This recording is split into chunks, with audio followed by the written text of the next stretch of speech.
Hello and welcome to another episode of The Second Messiah. In the last episode we saw the end of Saphrax's deadly battle against the Romans, taking heavy losses in a bloody engagement, but eventually defeating their main force and managing to escape from their clutches. Vithericus was making an escape as well, trying to get away from the Eastern Roman Empire and doing so by sneaking into our allied Visigothic territory. Saphrax then started falling back towards allied Illyrian territory, needing to rebuild his forces before he pressed any more against the Romans. The Romans though were hunting him down, bringing a massive force that luckily he managed to escape from, avoiding what would have been a certain death. Then we got a great offer of peace from the Huns. They even paid us for it, suddenly opening up a whole new set of routes for Vithericus to move through the Eastern Roman Empire's territory. Meanwhile, Saphrax trained his troops for the Roman assault by taking on a small Roman city and sacking it for money. With the Huns now clearing the Romans out of our way, Vithericus was able to storm past the capital of Constantinople and start attacking the towns in Asia. He just liberated new factions here to create himself some allies, giving us a nice base with which to move south. We started our move south attacking Sanada, and now we're about to make our next move, having defeated all in our path. Let's continue.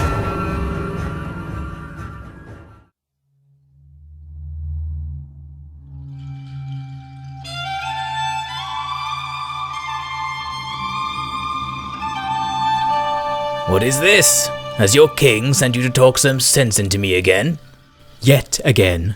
And it isn't likely to stop, so I advise you tell your wife to prepare dinner for me every night.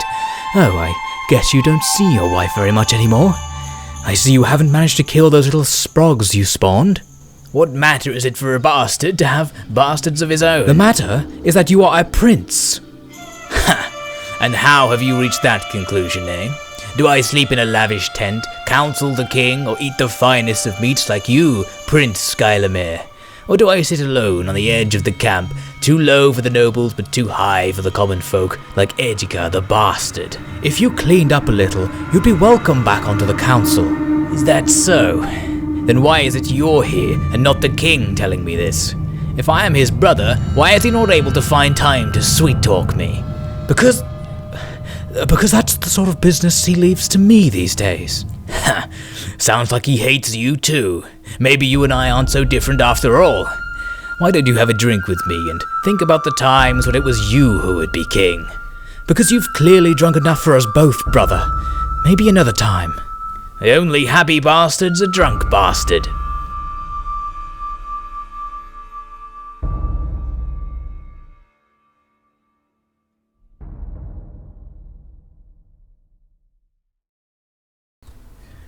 Welcome back. We're here waiting for Vithericus to make his next move. It seems he's in high spirits. He's gained the trait Lively, increasing his zeal. We also learn the Swabians are attacking the Western Roman Empire. That could prove useful for Saphrax, a nice distraction. So Saphrax's current position is he's still in the Illyrian territory and he wants to move into Roman lands, and helping him out is the fact the Illyrians seem to be doing the same thing. Their main force is besieging Salona, so we can just move alongside them and start moving up this road once again, deeper into the Western Roman Empire's territory. Hopefully this time there won't be a stack or two waiting for us, and the distractions of the Romans being at war with other people should increase the probability of this actually succeeding.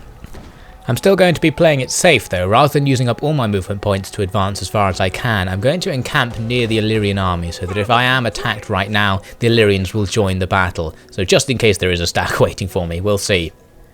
So now it's time for Vithericus to move out. I can either go east and then south, or south and then east. I basically need to get down there somehow. I decided to go south first, and that means attacking Sanada for the second time. Pretty much no one in it, because we attacked and sacked it in the previous turn. But they've managed to get half their garrison back very quickly, so we'll just wipe those guys out. Still gaining more experience and army tradition experience for this force, so very useful. Not much money to be had, of course, is the downside. So now their zone of control is out of the way, I can continue on past and start making my way south. There is of course a risk that the Eastern Roman Empire will have stacks nearby. I don't really know anything about the strength of the Eastern Roman Empire in this zone, but I'm assuming it's low because the Eastern Roman Empire appears to be in trouble. I'm not expecting to see stacks hanging around here. They probably would have moved somewhere else by now. So since the coast seems to be clear, I'm going to have Vithericus move pretty much as far as possible, use up all of his movement points, not in camp, not hide or anything like that. After he stopped, since I have a little bit of money now, a little bit of income I should say, I decided I would upgrade a few of his spearmen to the heavier variants, just half of them in this case, giving me still a tiny positive income. Once we upgrade our camps a bit more we can continue. Now we learn that the Illyrians have converted to Latin Christianity from paganism. Interesting, Christianity rapidly spreading among our new allies there. But anyway, Vithericus now on the next turn is free to continue. I could sneak over to the west to attack Myra, the Eastern Roman Empire settlement, but I'm going to focus on my task of heading east for now. Along the road east I don't see any resistance, but I am going to come round this corner to encounter a large Eastern Roman Empire city. That's Tarsus just there, and Tarsus unfortunately is going to have a pretty big zone of control. I was going to encamp before I reached it, but I ran out of movement points accidentally, so I move up close. I can't move past the city without besieging it, and it is a major settlement with walls, so I'll have to wait turns to build up siege equipment before I can sack it and then move on my way. So there's going to be a slight delay during which the Romans could reinforce their position, but I don't expect them to.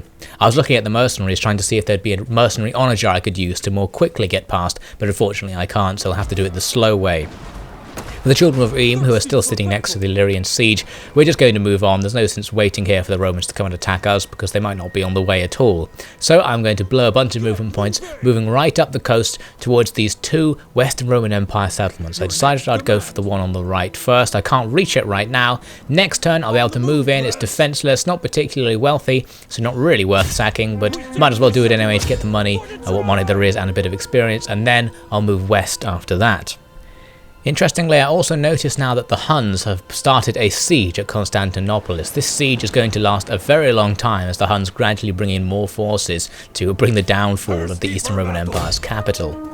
So now in the next turn, Tarsus is going to come under siege from Vithericus. Looks like it's going to take us a couple of turns to start actually building even one piece of siege equipment, which means we'll have to wait a while before we can actually take this place down. Does give the reinforcements more of a chance to show up, but there may not be any reinforcements, so not a huge problem. It's more just annoying that I'm going to have to wait.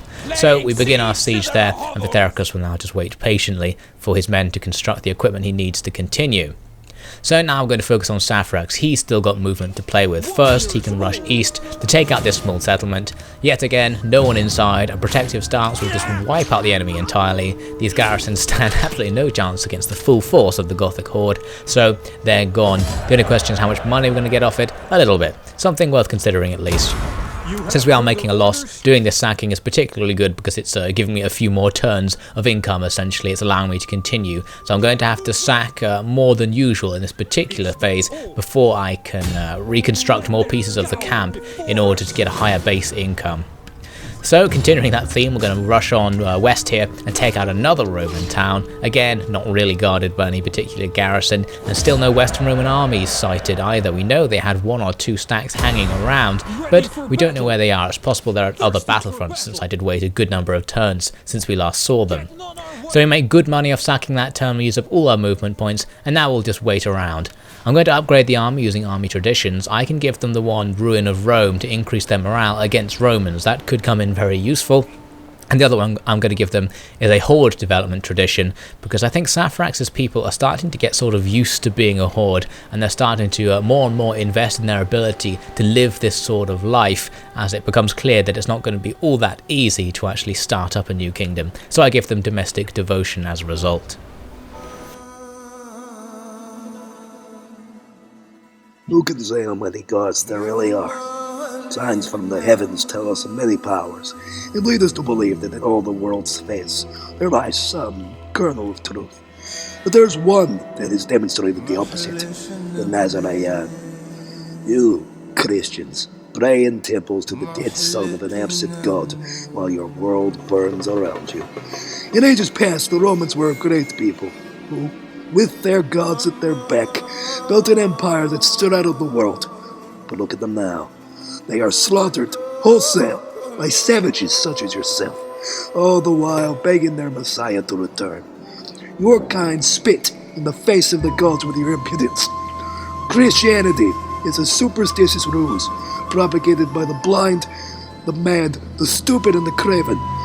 Your existence is a curse on the gods, a curse that I will cleanse from this world. Rumor has it that you wish to pass through our lands. Looking for another degenerate to lash the wood, are we? No matter the reason, I will put it in terms simple enough for savages such as yourself to fully comprehend. I will not allow it. Turn back now, I might let you flee back to your hovels alive. At the beginning of the next turn, we learn our ally Asia has turned to Christianity, Greek Christianity rather than our Aryan Christianity, but still it should form more of a bond between us. We also learn our other ally, the Gepids, are now at war with the Western Roman Empire. Probably won't see much of that, but it's good to know. So at Tarsus, we have the pieces we need to actually attack the city right now, but first I'm going to focus on what's going on over with Saphrax. You can see the Illyrian army is still besieging Salonia. They didn't attack it, so I don't know what they're trying to do, just sieging them out, because they have a giant advantage there. But anyway, Saphrax is going to start moving west, or at least he is for now. First, he needs to take out this town again for a second time. Obviously, we're not going to get any money from doing this. We've got a tiny bit, but nothing significant. There's no real reason to do it other than getting the experience, so a few hundred there in money. So now I was wondering whether to move west. I was sort of paranoid at this point because we know the Romans have a vastly superior army somewhere. Another option was to move north, assuming that army is more likely to be towards Attila than it is to the north or the east. You can also see up there north there are some Roman rebels who would be equally likely targets for Saphrax to take down. In the end, I decided to take a very conservative move at this point, to move backwards slightly and just find a place to encamp between these two Roman towns, a place from which I can go either east or west to sack either of them if I want to get a nice bit of easy experience in the next turn, and a place where I'm slightly less likely to be discovered by Western Roman Empire troops who are over in Attila, or perhaps guys fighting on the battlefronts up north. So I'm going to sit here, spend a turn regenerating troops and building up some money.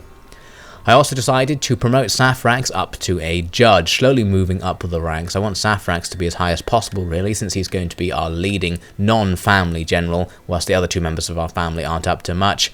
But I decided to make the two brothers of Vithericus, Geilemir and Edgica, into companions. It cost them a bit of influence to become them, but it's possible they'll make that influence back in influence-earning situations later on. It makes sense for these important members of our family to have rank anyway. So moving into the next turn, we learn that the Roman Empire has been misdirecting our forces, and has unfortunately for them failed in this particular case, so that's good news. I get a mission here to research defined army tradition. I'll probably do that at some point anyway, so that's handy.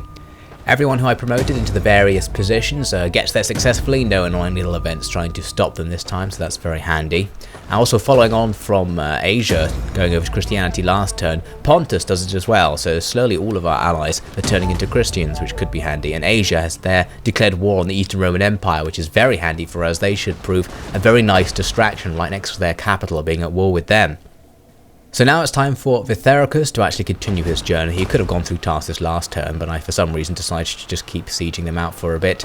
So for now, I'm going to get that siege over and done with because we don't need to stay here. We've got places to be. We've constructed a ram and a ladder, which is more than is necessary. We have a giant advantage there. So I'll just slay the garrison with the classic auto-resolve. That'll get rid of them very easily.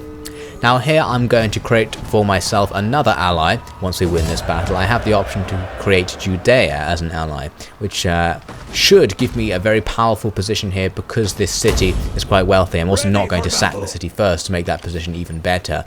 So I should be hopefully building myself a nice powerful ally that I can use as a base as I start my movement south. Of course, we can see here, the Sassanids could try and stop me doing this. They're currently besieging Antiochia from the Eastern Roman Empire there. It seems they're expanding out towards the coast of the Mediterranean, so I'm going to have to go through Sassanid-controlled lands if I want to continue. And we've already heard earlier in the episode that the Sassanids are not really too enthusiastic about letting dirty Christians like myself move through the territory unharmed.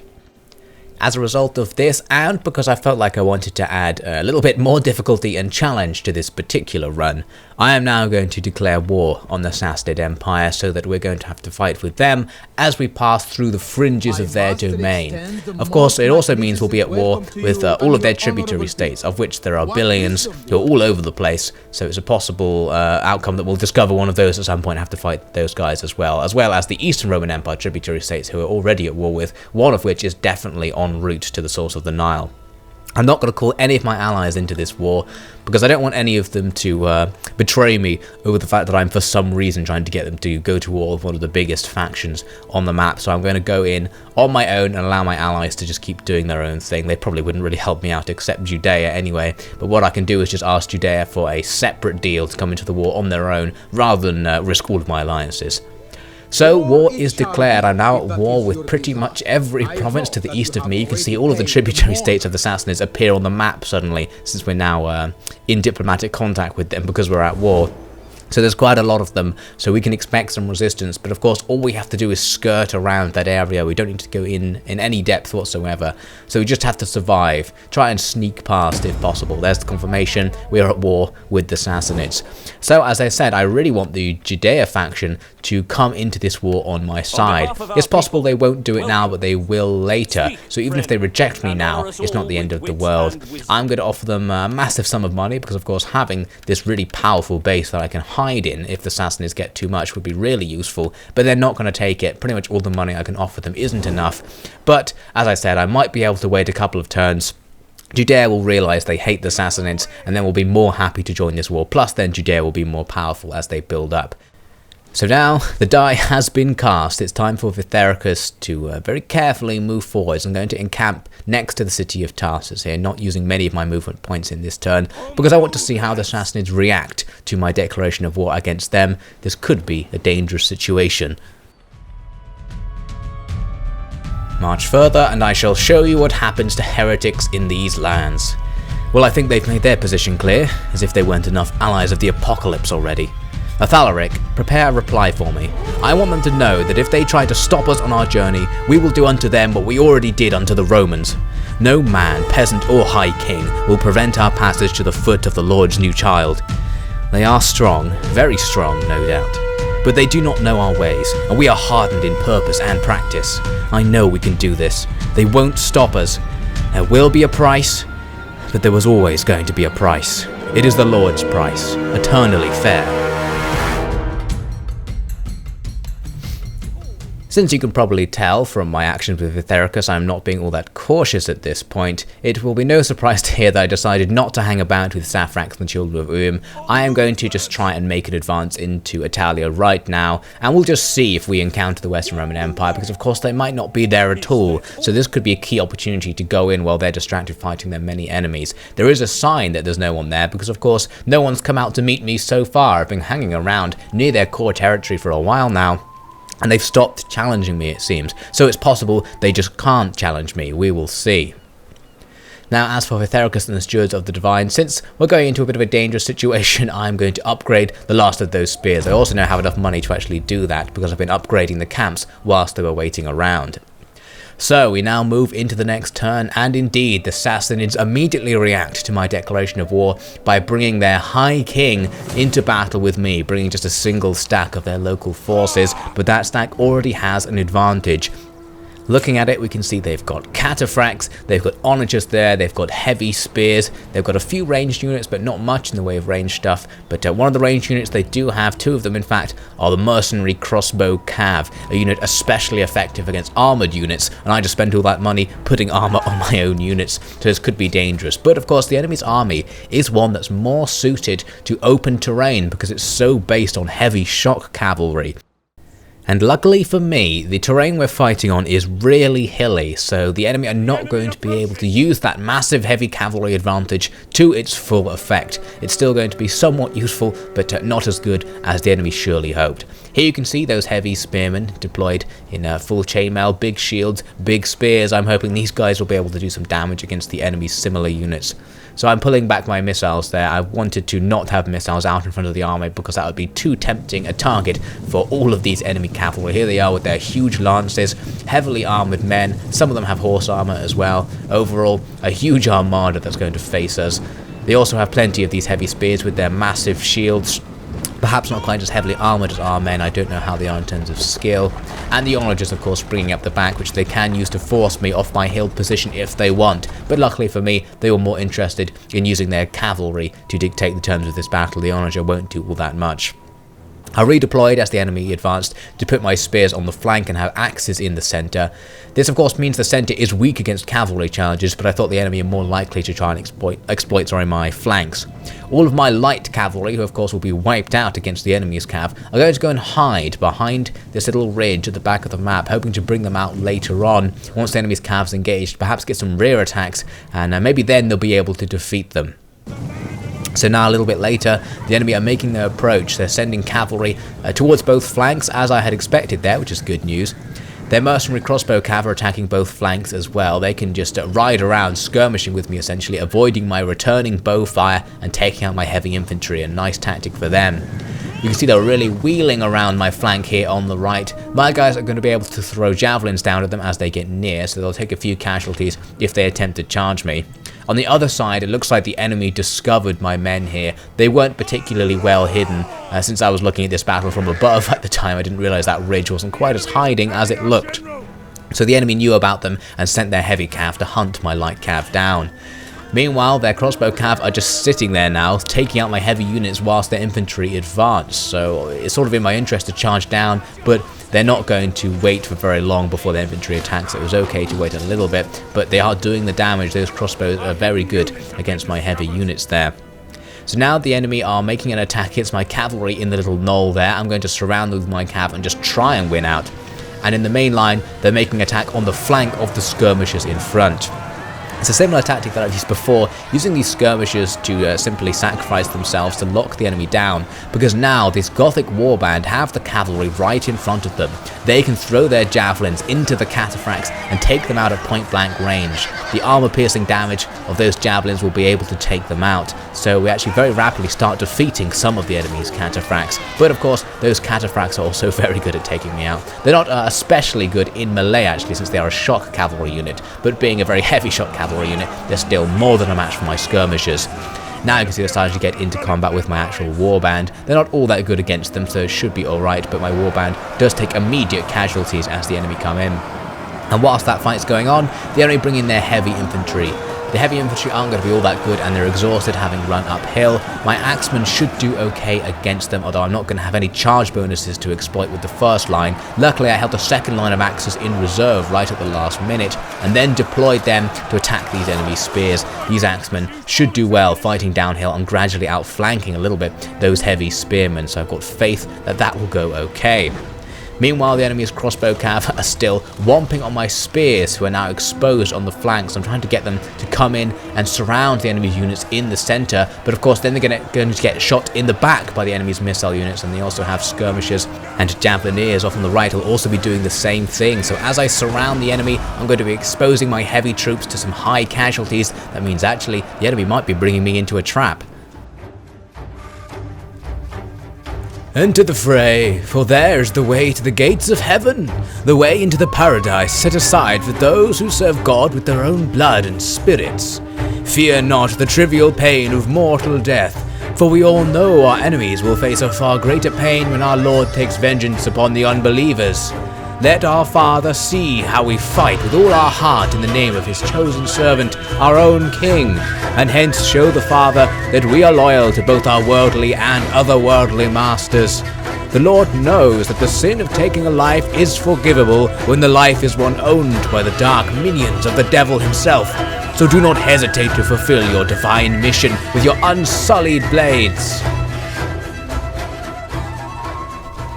My massed light cavalry win out against the cataphracts on the left flank and are able to come in to engage the enemy's crossbow cav in melee, finally stopping them from unleashing their deadly volleys and hopefully being able to beat them. Other cav are heading off to defeat the enemy's onagers, who so far haven't had much of an effect in the battle. They've landed a few shots into our ranks. Other units are now charging down the hill, hoping to chase off the enemy's missile units, including other crossbow cav. They've also got some slingers and some javelin, I believe, who we just need to get rid of, but of course they can just skirmish with my men, ride away, fire volleys of crossbow bolts into my closely packed ranks. It's not going to be too nice as I attempt to chase them away, but I need to get rid of them to protect the main body of troops, who are already in enough danger as it is fighting against the enemy's heavier units here. But of course we're fighting downhill, and our Gothic warband are pretty good against spearmen, so I'm hoping for a victory despite the fact we're heavily outnumbered. I'm also now able to start folding around this big blob of enemy spearmen with yet more and more units, as the enemies on my right flank start to fall to that axe attack I did earlier. The result is that the main body of the enemy's infantry is now really starting to get in trouble. We're able to start dominating there on top of the hill, whilst other units are fighting smaller battles elsewhere. Here you can see the enemy's general and his heavy cavalry are slashing their way through a squad of my axemen. They do that very easily, but my spears arrive to drive the enemy and his guards away there. The spears will now just chase him down, but unfortunately I lost a whole unit of axemen when the enemy made their initial attack. At least we killed a lot of their cataphracts there as well. So, the enemy are starting to retreat in a lot of places now. It looks like victory is about to be ours. We just have to finish off a few more units. On the top of the hill, I'm going to chase down these enemy heavy spears. They're only routing, not shattered, so they could come back. And one unit's already coming back there on the left, so we're going to have to face with them. This particular gentleman has gone way out in front to cut his way through the enemy, and he's now going to be joined by my allies. We're going to quite easily take out those routing units and cause the rest of them to shatter. So now the rest of the enemy's army are just these little bits here and there. You can see I managed to catch up with another unit of the enemy's crossbow cav using my own cavalry. I think these were the guys who destroyed the enemy's onager crew. I will now face the enemy in melee. My cavalry aren't even very good in melee, so they're struggling even against skirmish cav there, but I think they'll win out in the end. I've also got a few spearmen chasing these javelin men away. Luckily, the enemy weren't able to turn around and throw javelins at me, at least they didn't think to, because one volley might have been enough to take out that unit of mine. On top of the hill, a few surviving enemy units were still fighting on there, but wiped out by these massed ranks of Vithericus and his nobles, who were able to just push through with the survivors from our main battle line. So the battle is now effectively over. There were a few enemy skirmishing units who I'm not going to be able to catch up with, but they're just going to rout because of army losses, so at this point a victory is declared. I fought a tiny bit beyond the initial rout to see if I could kill any more enemies, but the enemy are escaping at this point, so there was no sense in continuing the battle. It ends in a close victory for Vithericus. We lost a great many men, but so did the enemy. That was the enemy's main force, so we've definitely dealt a blow in this early part of the war against the Sassanids, but the Sassanids have plenty more forces where that came from. They aren't going to be giving up so easy.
That's all for this episode. Vithericus will face more deadly battles with the Sassanids on the next episode of The Second Messiah.